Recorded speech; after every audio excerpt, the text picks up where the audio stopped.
Good morning, Mets fans, and welcome to a death knell edition of Driving with Mr. Met. I am Mr. Met. It is Wednesday, and last night the New York Mets pulled off something that, honestly, you can't even imagine that such a thing could happen, and yet it happened. The Mets lost 11-10 in regulation, ninth inning, in a fashion that was so unbelievable that I'm still not over the fact that it happened. I'm going to talk about it today. Talk about a couple of other little tidbits that surround the loss and where the Mets go from here.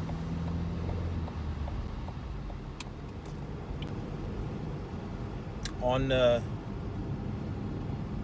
Twitter last night, there were a couple of tidbits that I found that were interesting, and I might get this number wrong, but I think it was last night's game was number 9,232 or 9,323 in Mets franchise history, and this is the first time they've ever lost a game after winning by 6 or more runs in the ninth inning. Along those same lines, the win probability as the bottom of the ninth inning began was a 99.7% win for the Mets and a 0.3% win for the Nats.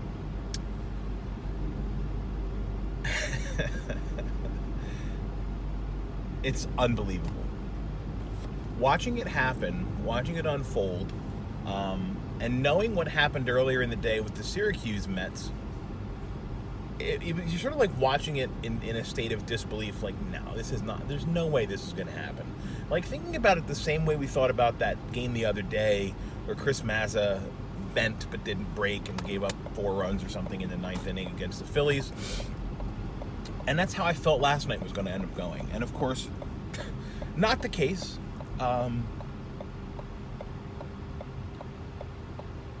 It's a loss. It's a brutal, it's a tough, it's an awful loss. But look, I've killed Mickey Callaway all season long. I have been overly critical of him, as have Gary and particularly Gary Cohen. I'll say Gary Cohen has been pretty critical of Mickey Callaway's decision making. And last night, Mickey made a couple of blunders, and I called him on the big one as soon as it happened, which was leaving DeGrom in the game in the 8th inning. Mickey's decision-making process as it pertains to pushing and not pushing his starting pitchers is baffling to me, because just the day before, on Monday, you have Noah Syndergaard, who is absolutely dominant, in his absolute most dominant form. Didn't throw that many pitches. I think he had like 80, 84, 85 pitches or something like that, and he decides not to push Syndergaard on Monday. And yesterday, you're watching Jacob DeGrom pitch this game, and we know by watching that Jake doesn't have his best stuff. Ron Darling comments on it a few different times during the broadcast that DeGrom is battling through without his best stuff. He gets through 7 innings, giving up only 1 run to one of the best offensive teams in the National League, and he was near 100 pitches, I think like 98 pitches or something like that. And Mickey pushed him into the 8th inning. And I don't agree with that at all. We could all tell Jake was done. After he labored in the bottom of the 7th, that was it. DeGrom was finished for the day. Should have been finished for the day. Pushes him, gives up the 2-run homer to Juan Soto after a ridiculous ground ball little bleeder that got in between DeGrom and Frazier by Anthony Rendon, or Rendon, as I like to call him. And then Soto hits the home run. But Mets are still winning 5-4. And then, they get out of the inning unscathed. Lugo comes in and bails Jake out, and Lugo does a great job. It's a 5-4 ball game. Mets put up 1 run in the top of the 9th. They sort of give themselves a little bit of an extra cushion, give Lugo a little bit of an extra cushion, and then Trey Turner makes a blunder in the infield on what should have been an inning-ending double play. Inning-ending double play, and Turner completely flubs how many outs there are in the inning. thinks there's only thinks there's 2 outs, throws to first, ignores the runner getting to second, and the Mets blow the game open after that. Collect 4 more runs. It's a 10-4 ball game. It's like a 25-minute top of the 9th inning. Now, this is where I cannot second guess Mickey Callaway, because he did this correctly. He was right. I think, at least, my opinion. He was right to take Seth Lugo out of the game with a 10-4 lead, knowing a few things about Lugo. He typically doesn't pitch back-to-back days, but he'd only thrown 8 pitches in the previous inning. So he could very well have been available for today's game, going for what should have been a sweep. I get that you do not play for tomorrow, you play to win today. I get that point. But every manager would make the decision that Mickey Callaway made, because not only does Lugo become available for today, but you have to remember he's been sitting on the bench between innings for like 25 minutes. And with the injury risk with Lugo's torn UCL, it's not worth it. It's not worth pushing him back out there with a 6-run lead. It's just not. So going to the bullpen and pulling Seth Lugo after, again, Mickey correctly double switched Wilson Ramos out of the game to get Seth Lugo available for the 8th and the 9th. It's the right call. I believe it's the right call. Lugo does his job.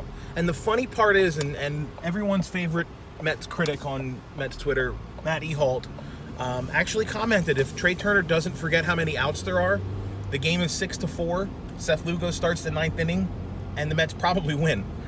And that's the crazy part about it. The Mets don't tack on those extra runs. Lugo doesn't have to come out of the game. He stays in. He closes it out. It's a win. And today the Mets are going for a sweep. Of course, that's not what happened. Paul Sewald starts the inning terribly. Paul Sewald is replaced by, and this is a questionable call to replace Sewald with Luis Avilan, who incidentally made a nice pitch. And Juan Soto, you got to tip your cap to the kid. He's 20 years old. He's not even 21 years old. The kid can't even drink yet. And he is an accomplished major league hitter. He is just an unbelievably accomplished major league hitter. And he puts the bat on the ball, gets himself a base hit, keeps the line going, and we know what happens from there. Avilan comes out, Diaz comes in, and bases are loaded, right? And again, this could be another one of those questionable calls, because it's a 3-run lead, tying run at first base, winning run at the plate. Edwin Diaz comes in, doesn't look bad, okay? Doesn't look bad, but Kurt Suzuki puts up a terrific at-bat against him and fouls off pitches. And honestly, I'm sitting there and watching him foul off pitches, I'm thinking, like, this, it's going to happen. He's locked in on Diaz right now. He's fouling off pitches he can't hit. He's going to get something to drive. And sure enough, 11-10 is your final. As unbelievable a loss as it is, it's one loss. I mean, it's a gut punch, absolutely. But look, the way that I look at it. Oh, and before I go into what I'm about to say, just to go back to the Diaz thing, this is another area where you could sort of question Mickey, knowing that Diaz gives up home runs this season, at least at the prolific rate he does. You can't go to Diaz with the winning run at the plate in that situation. You really can't. Not when you have Justin Wilson available in the bullpen, who's pitched well to lefties and righties, given up 3 home runs instead of 13 or 14 like Diaz has. It's a tough call to go to Diaz in that spot, but what's done is done, right? And as I was about to say, this team has suffered gut punching losses so many times this season where they've been written off as dead. And the bottom line, and what I'm about to say, it's crazy, because look, they should be going for a sweep today at 1 o'clock, and instead they're looking to salvage the series. And that's the point that I want to make. Like, yes, it's a loss. It sucks. But just yesterday I said the Mets need to win every series from here on out. And they are in a position to do that. Would it have been nicer to take all 3 from the Nats? Hell yeah, it would have been nicer. Should they have? Well, I don't know. We'll see what happens today. But assuming that everything goes according to plan today, hell yes, it should have been a sweep. But it's not.